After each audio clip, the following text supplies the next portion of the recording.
Hi, I'm Velshi with MSNBC. This week, Justice Stephen Breyer announced that he's retiring from the Supreme Court at the close of the current term, giving President Biden an opportunity to nominate his replacement. Joining me now for A More Perfect Union is Jeffrey Rosen, the president and the CEO of the National Constitution Center. Jeff, Justice Breyer served for almost 3 decades. Tell us about his constitutional legacy and the impact that his retirement is going to have on the court. Well, Ali, Justice Breyer's constitutional legacy is embodied in the comments that he made when he stood with President Biden announcing his retirement. He said the most meaningful part of his job was standing in front of groups of students of different races, religions, and points of view. And he said this is a big country, and the point of the Constitution is to allow people with differing points of view to talk to each other. He loved to quote Justice Holmes, "The Constitution is made for people of fundamentally differing points of view."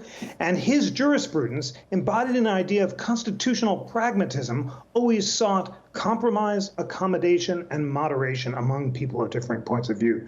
It sounds like a basic point, Ali, but it's a much needed vision at a time when we're so polarized and justices and politicians and citizens are not listening to those with whom they disagree.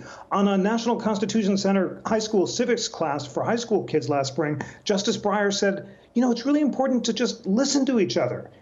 Listen to the other side and see if you're open to changing your mind. And on the Supreme Court, his most important opinions did exactly that. He was responsible for helping to bring together the liberals and conservatives in the Affordable Care Act case and help persuade Chief Justice John Roberts to change his vote and uphold the Affordable Care Act in exchange for striking down another part of it.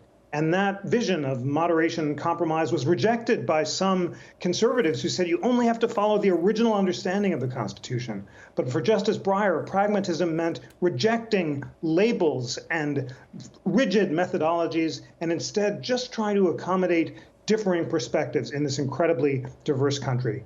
Ali, the future of the court is going to face some very severe challenges with a 6-3 majority. It'll be difficult to find the kind of accommodation and compromise that Justice Breyer thought was crucial to the court's legitimacy.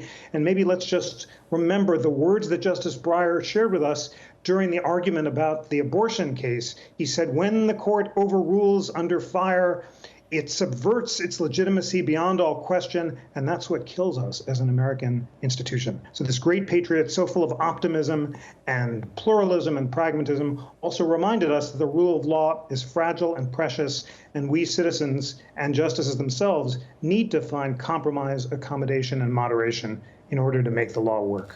Back to you, Ali. Jeff, was his pluralism and pragmatism a way of thinking legally, or was it, as all of his current and former living colleagues on the Supreme Court said, part of his nature? They talked about his humor and his congeniality and the fact that when they go for lunch, he's the guy who brought everybody together. Absolutely right. I'm so glad you noticed that, Ali. Chief Justice Roberts noticed, as you said, that Justice Breyer had an inexhaustible font of knock-knock jokes. He would always fill the dead airtime at lunch. And he also said that his hypotheticals during the oral arguments would befuddle colleagues and counsel alike. But you're absolutely right. For Justice Breyer, it was his judicial temperament in both senses. He had a judicious temperament of moderation, kindness, humility, friendship with other justices. Justice Thomas paid him incredible tribute, said it was an absolute joy to work with him, to sit next to him for 27 years.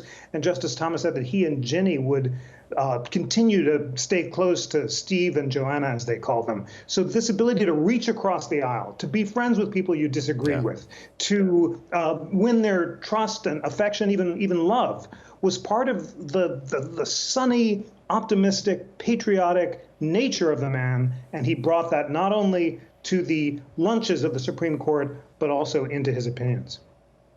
Jeff, good to see you as always. Thank you for this. Jeffrey Rosen is the president and the CEO of the National Constitution Center. Be sure to follow Jeff and the National Constitution Center on Twitter @RosenJeffrey and @ConstitutionCTR.